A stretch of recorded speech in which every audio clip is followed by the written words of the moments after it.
Oke, baiklah. Assalamualaikum warahmatullahi wabarakatuh. Selamat siang Wah, semuanya. Apa kabar? Semoga selalu dalam keadaan sehat walafiat. Yang pertama yang saya hormati Pak Arahman Syafebri SIP MSI selaku dosen pengampu untuk mata kuliah Hukum Administrasi Negara dan teman-teman kelas E yang dari kelompok Tamara dan di kelompok 7 yang saya sayangi. Kali ini kami dari kelompok 7 akan mempresentasikan materi mengenai pertanggungjawaban dalam hukum administrasi negara. Sebelumnya, perkenalkan saya Vanessa Anugrah selaku moderator yang memimpin presentasi kali ini. Dan ada teman-teman saya sebagai pemateri, yaitu yang pertama ada Rianti Oktaviana, Pirial Zahra, dan Sri Sukarti. Mungkin tidak usah lama-lama, langsung saja kita masuk ke materi pertama yang akan dibacakan oleh Mbak Sri. Kepada Sri kami persilakan. oke, baik. Jadi, materi yang pertama yaitu adalah pengertian pertanggungjawaban pemerintahan dalam HAN. Nah, dalam konteks pemerintahan modern, pertanggungjawaban publik adalah aspek krusial untuk mewujudkan tata kelola pemerintahan yang baik, di mana pemerintah dituntut untuk bertanggung jawab setiap atas kebijakan dan tindakan yang dilakukan. Nah, adapun prinsip akuntabilitas dan transparansi menjadi tolak ukur, di mana keberhasilan dan penyelenggaraan pemerintahan yang bersih dan berintegritas. Dalam perspektif Han, pertanggungjawaban berfungsi sebagai mekanisme hukum untuk memastikan tindakan pejabat publik berada dalam koridor legalitas dan berlandasan asas-asas umum pemerintahan yang baik atau AUPB sesuai Undang-Undang Nomor 30 Tahun 2014. Next.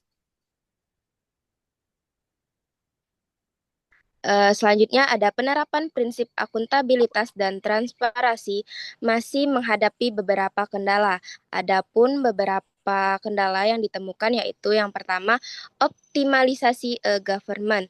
Yang pertama pemanfaatan teknologi digital atau e-government signifikan meningkatkan transparansi dan akuntabilitas di tingkat daerah. Yang kedua, efisiensi pengeluaran publik, di mana tingkat akuntabilitas yang tinggi berpengaruh signifikan terhadap efisiensi pengelolaan anggaran dan dampak pembangunan yang nyata. Dan yang terakhir yaitu kapasitas administratif, di mana kemampuan koordinasi dan sistem administrasi yang kuat krusial dalam menjaga akuntabilitas terutama saat krisis. Next. Eh, jadi, pertanggungjawaban dalam HAN adalah kewajiban hukum bagi pemerintah untuk menjamin kebijakan dan keputusan administratif dijalankan sesuai ketentuan hukum, serta terbuka terhadap pengawasan publik demi terwujudnya good governance. Eh, Adapun beberapa fungsi di mana yaitu transparansi, akuntabilitas dan keadilan. Transparansi sendiri proses dan informasi publik terbuka untuk pengawasan sehingga memudahkan evaluasi dan mengurangi peluang penyalahgunaan. Akuntabilitas di mana pemerintah bertanggung jawab secara hukum atas kebijakan dan keputusan memastikan tindakan dipertanggungjawabkan kepada publik. Dan yang terakhir yaitu keadilan di mana penegakan hukum dan kebijakan dilakukan adil untuk melindungi hak warga dan memastikan keputusan tidak diskriminatif.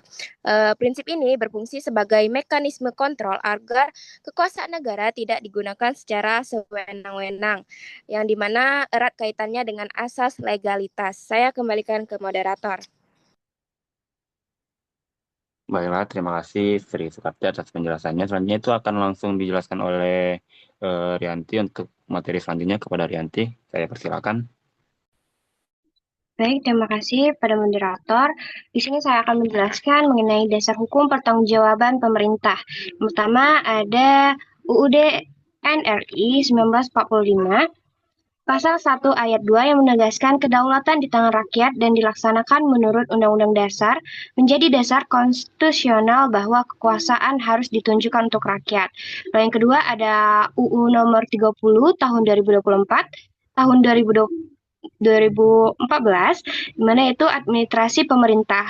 Landas hukum operasional yaitu mewajibkan setiap tindakan didasarkan pada kewenangan dan AUPB pasal 8 yang mengatur tata laksana administrasi dan akibat hukum tindakan tidak sah.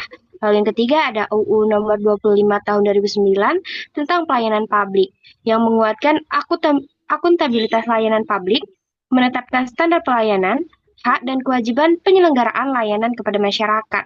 Yang keempat ada UU nomor 37 tahun 2008 tentang Ombudsman RI yang mendirikan Ombudsman sebagai sarana pengawasan dan mekanisme uji pertanggungjawaban pelayanan publik oleh masyarakat dan institusi. Boleh dilanjut? Lanjut yaitu tentang dimensi pertanggungjawaban dalam HAN. Yang pertama ada hukum yuridis yaitu kewajiban mentaati peraturan hukum meliputi pertanggungjawaban aban pidana atau korupsi, lalu perdata atau kerugian warga, dan administrasi tentang pelanggaran produser. Yang kedua ada politik, yaitu pengawasan masyarakat melalui mekanisme demokrasi, yaitu melalui pemilu, parlemen, dan media. Lalu pemerintah bertanggung jawab kepada rakyat sebagai pemegang kedaulatan. Yang ketiga ada moral atau etika, yaitu berakar pada nilai-nilai integritas, kejujuran, dan keadilan menjadi pondasi untuk mencegah konflik kepentingan dan penyalahgunaan kekuasaan.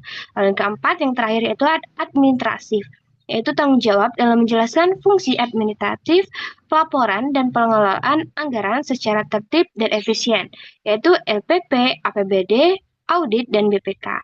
Boleh dilanjut? Di sini ada pertanggungjawaban versus pribadi. Nah, di sini perbedaan yang pertama yaitu pertanggungjawaban jabatan yaitu melekat pada kedudukan atau fungsi administrasi yang diemban. Pejabat bertanggung jawab atas keputusan dan tindakan administratif yang dilakukan, termasuk oleh bawahan dan lingkup kewenangan jabatan.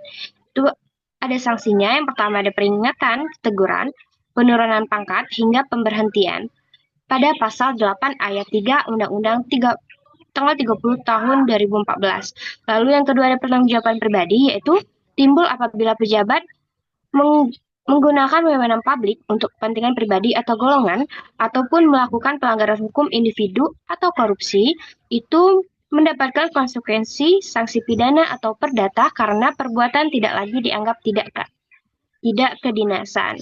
Baik, saya kembalikan kepada moderator.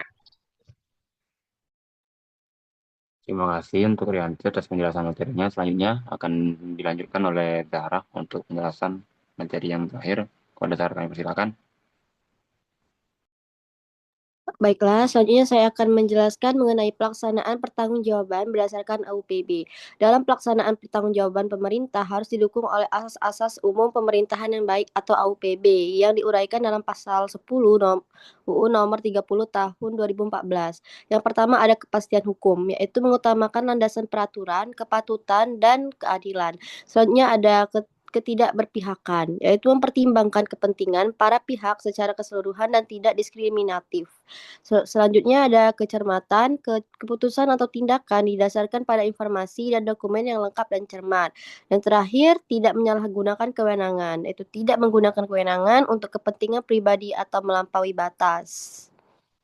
Next, AUP yaitu keterbukaan dan pelayanan. Ada 3, yaitu asas keterbukaan, asas kepentingan umum, dan asas pelayanan yang baik. Asas keterbukaan sendiri yaitu melayani masyarakat untuk mendapatkan akses dan informasi yang benar, jujur, dan tidak diskriminatif dengan tetap memperlihatkan rahasia negara. Selanjutnya ada asas kepentingan umum, yaitu mendahulukan kesejahteraan dan kemanfaatan umum secara aspiratif, akomodatif, selektif, dan tidak diskriminatif. Dan terakhir ada asas pelayanan yang baik, yaitu memberikan pelayanan yang tepat waktu, prosedur dan biaya yang jelas sesuai dengan standar pelayanan dan ketentuan peraturan perundang-undangan. Penerapan asas-asas ini menjadi indikator keberhasilan good governance, memastikan pemerintah responsif terhadap kepentingan publik. Selanjutnya, yang terakhir ada kesimpulan dari pilar good governance itu sendiri. Pertanggungjawaban dalam HAN adalah aspek fundamental untuk memastikan penyelenggaraan pemerintahan yang transparan, akuntabel, dan keadilan. Di sini ada 4, yaitu yang pertama ada moral atau etika, yaitu dasar nilai dan integritas penjabat. Yang kedua ada administratif, yaitu keteraturan birokrasi dan transparansi anggaran. Selanjutnya ada hukum, yaitu kepastian dari sanksi atas pelanggaran. Dan yang terakhir ada politik itu sendiri, yaitu legitimasi kekuasaan dan aspirasi rakyat. Kolaborasi keempat dimensi ini didukung oleh AUPB adalah kunci terciptanya pemerintahan yang bersih dan terpercaya di Indonesia. Saya kembalikan lagi ke moderator. Oke, baiklah Zahra, dan terima kasih untuk semua teman-teman yang sudah menyampaikan materinya. Mungkin kita langsung saja lanjut ke sesi berikutnya, itu sesi tanya jawab. Jadi kepada kelompok 9, jika ada hal yang ingin ditanyakan kami persilakan.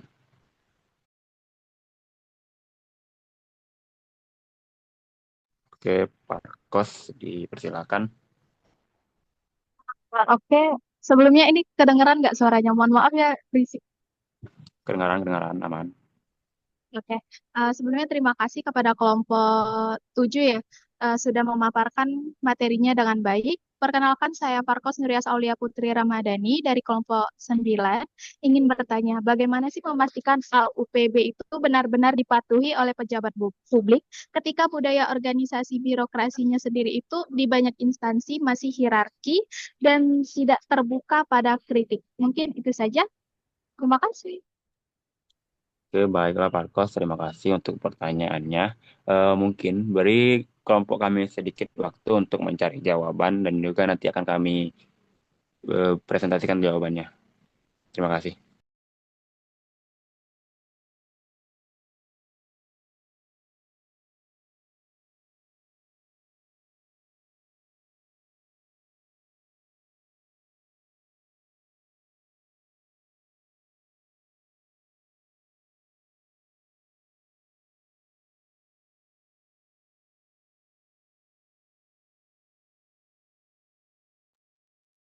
Oke, baiklah. Mungkin langsung saja untuk menjawab pertanyaan dari Pak Kos tadi.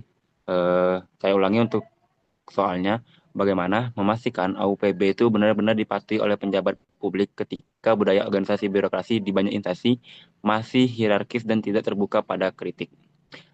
Struktur birokrasi yang kaku cenderung membuat penjabat enggan menerima kritik, sehingga potensi pelanggaran AUPB justru lebih tinggi.